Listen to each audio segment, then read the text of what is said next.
Welcome back, guys. Another video on our JavaScript. Okay, let's proceed our incredible journey on learning.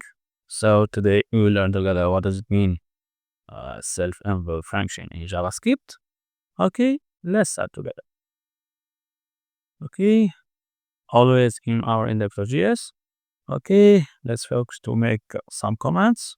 First one, okay, self-invoked function in order to more and more clarification. Okay, good job. Now let's try to write our function like so. Function. Okay, we have two curly brackets. If you want, you can make a simple log inside.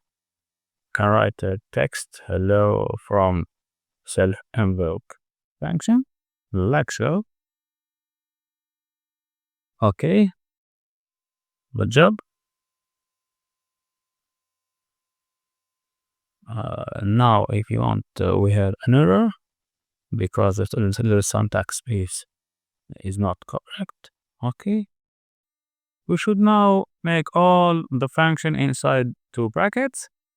This is the syntax of the self-invoke function. Okay, we should remove that.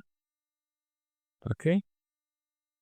Okay, the idea is to always to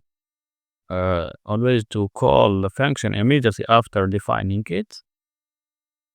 Okay, so let's make small comment. We should call the function there.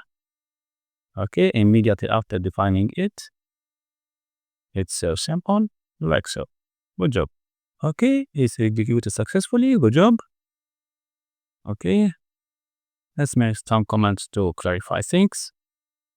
Okay, you can also pass some parameters if you want. Okay, we pass parameter, for example, name there. Okay, you can pass also to the message on the console log. Okay, say message together. Okay, and defined because it is missing on our call. We can pass 20, for example. Okay, 20 is displayed successfully. Okay, good job.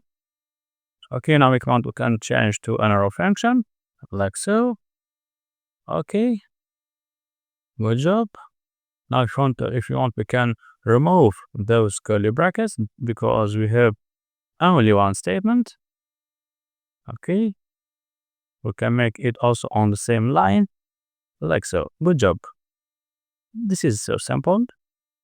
This is the self-invoking or the self-executing function.